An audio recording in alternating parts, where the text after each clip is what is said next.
Hello everyone, my name is RWBY, and today I'm getting into my hopes, thoughts, and theories about RWBY Volume 9. I want to make sure that I can get this video out before Volume 9 does, because,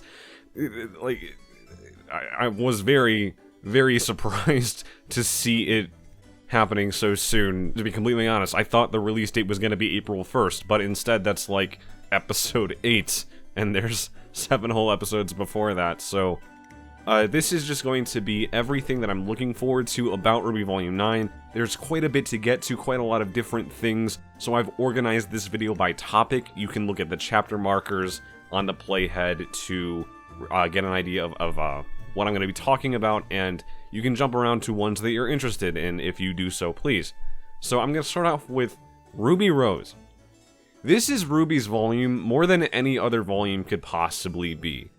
Because this is what happens when the steadfast role model, whose entire purpose in the story is to be this unchanging guiding light, what happens when she breaks under pressure. I know that a lot of people don't quite understand RWBY or haven't seen that much, like, they don't see growth in her character. They don't see these definite changes in character, and they don't see character development when it is subtler or smaller or happens over the course of the entire show, and not just here's one specific arc dedicated to her, but now that is exactly what we are getting. And it's something that I've been waiting for. This is the natural progression of her character after Volume 8 puts her through the ringer. Penny is gone for good, and as much as people look to RWBY for guidance, as much as she is this spark of hope that can ignite change in other people, that is what Penny is to RWBY. That is who Penny is to RWBY. And now RWBY has lost Penny. And now everyone else should worry for RWBY and losing the RWBY that they know and love, losing this guiding light. Now that Penny is gone and RWBY's lost that guiding light, a lot of other people are losing that in RWBY, and it's going to be a change that we're going to see, even in maybe in smaller ways, in the rest of the cast too, and they're probably going to encourage RWBY to get back on track because they don't want to lose that part of themselves and that inspiration for themselves too. And keep in mind, we have 7.5 minutes of Volume 9 already, of just the first chapter, and all of that is RWBY character focused, so that's just exactly what we're going to be. This volume is going to answer the question of, is RWBY going to change? How is RWBY going to change to meet her needs and to unlearn what the sort of tendencies and the sort of character that she's going to become because of Volume 8. Now she's going to have to grow beyond that, or grow because of that, and grow because of what Volume 8 is going to put her, or Volume 9 is going to put her through. And that's just inevitably the number one thing on my list that I'm looking forward to, is exactly what this volume is going to do with RWBY. How is RWBY going to change, and what kind of RWBY are we going to see at the end of Volume 9? The second thing is Blake, Yang, and Bumbleby. This is also Blake and Yang's time to develop, and when I say that, I do mean developing as a relationship, as a couple, as a romantic pairing. The show of RWBY is not queer-baiting with Blake and Yang, it's just a slow burn. And we can argue all day and night how well that slow burn is executed, and I think there is a lot of merit, and there are a lot of people who do ship Blake and Yang, and who do see that in them, but at the same time don't like exactly how much of a will they, won't they, or a is it or isn't it that the show kind of seems to be saying, and I can definitely see that. And as much as, like, the show doesn't have much of that in Volumes 7 or 8, I do see it as the show saving character-focused stories for when it has the ability to tell them fully. That there just isn't enough time in Volume 8, especially, to really get that. And I don't think that second forehead press should have been a kiss. I don't think so. Because I want them to be able to talk through their dynamic and talk through their relationship in a way that only Volume 9 can really do. If you think back to Volume 6, two of the main subplots the major subplots of Volume 6 are the Lost Fable and the fallout from that, and Bumbleby build-up, especially with Adam at the end. And imagine if Volume 9 had the same exact structure and same exact subplot for Blake and Yang as it did in Volume 6. To me, that would suck. That is not what I want at all. Volume 9 needs to have the same treatment for Blake and Yang as Volume 6 had for the Lost Fable, where it's front-loaded. There's enough in the way that Volume 8 ends for Volume 9 to start with Blake and Yang coming together and being able to move forward as a couple immediately. And this is also kind of selfish, I have to say, because Blake is my favorite character of Team RWBY, just in general. There's a lot that I see in Blake over the course of the show that I connect with most deeply. And it's just been underserved. Blake has just been so underserved in recent volumes by having so much of her characterization and character interaction, character dynamics, being entirely with Yang. There's no Blake and Weiss, there's no Blake and RWBY in Volumes 6 and 7. It does not exist. They barely exist. I love Volume 6, Chapter 5, because that is basically the only chapter in the entirety of Volume 6 that feels like Blake is written with the rest of her team in mind. Where she actually goes out of her way to check on RWBY, where she goes out of her way to comfort Weiss and Yang. But as for the rest of the volume, she has a moment with RWBY at the end. She has a moment with RWBY very well of "we'll follow your lead" at the start of Volume 7, and I appreciate that. And there's more to Blake than the Faunus White Fang subplot and Yang. And that's just kind of what I want to see explored, and that's exactly what Volume 8 did. And I was incredibly appreciative for that. And I hope that Volume 9 continues it, that where it, yes, have Bumbleby, have that, because I do see the merit in Bumbleby, even though I don't ship it. I'm not a shipper though, so like that's just not how I engage with media. So I don't mind Bumbleby because I do see the merit in those two characters and what they share. But at the same time, there's more to Blake than that one relationship, and I just want Volume 9 to continue that, because that's the part of Blake that personally I identify with the most. And that being said, like, that's why I want Blake and Yang's relationship to resolve early on in the volume, because I don't want it to be another Volume 6 where we get so much of just Blake and Yang throughout the entirety of the volume. And there should be some amount of build-up to it, but that build-up can happen in one episode. That build-up can happen in a couple episodes, right? That is the same kind of build-up that Ren gets in Volume 8, which does start in Volume 7 as well, but Volume 7 doesn't serve Ren and Ren's character too well. That's another story, but you can kind of understand where I'm coming from. That's essentially all I want to say about Blake and Yang, though. Ultimately, they have their place, but Blake has her own place too, and I don't want her to just entirely be attached to Yang's hip like she was in Volume 7. Jaune.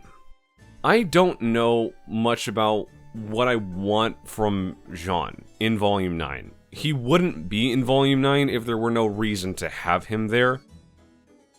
So I do expect him to have a good amount of focus. If this is Jaune, which it does appear to be, it's not looking good for him.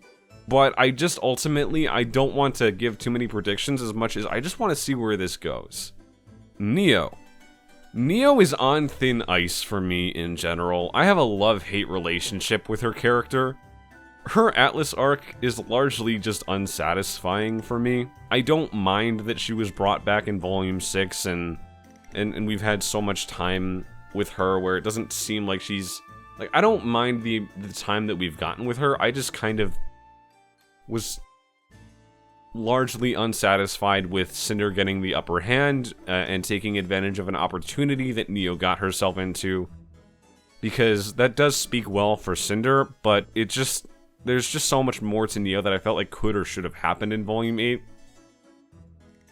And I do hope that she gets a deep focus now, because I see Volume 9 as the reason that Neo was brought back in the first place. So I don't want to say too much about Neo and how I really feel about her until Volume 9 is over. I haven't read Roman Holiday yet. That's another thing. I will do that before Volume 9 starts because I do kind of see it as required reading as that book is canon, though at the same time, you should be able to get through Volume 9, and you will be able to get through Volume 9 without reading the book. It's just, for me, I want to make sure that I have all of the context that is available to me, and I do own the book. It's sitting right there, just off screen, so I can read it on my own time.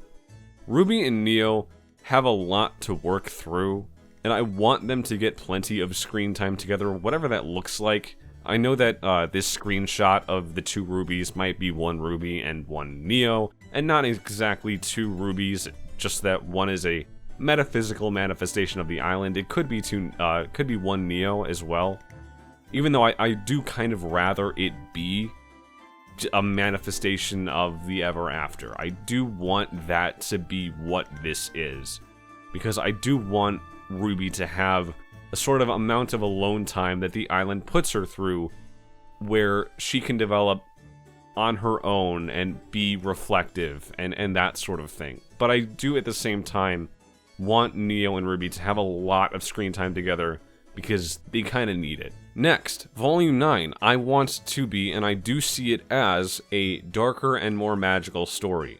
The show has been on a steady trajectory of being that, of becoming darker and more magical, ever since the Volume 1 opening narration. Every volume we get something.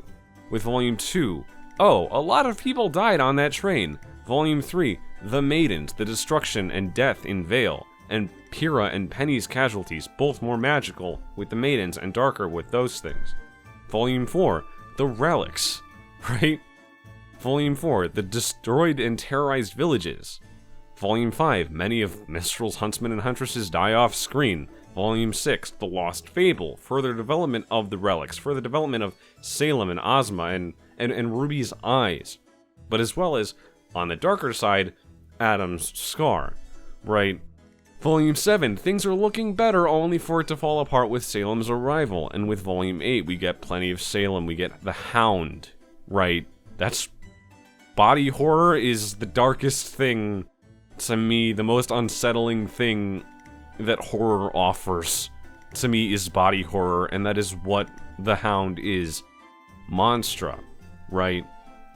Penny's untimely death as well. Like, there's just so much to Volume 8 that just gets incredibly dark, and I feel like Volume 9 is just gonna go, it's just gonna hammer that home as well.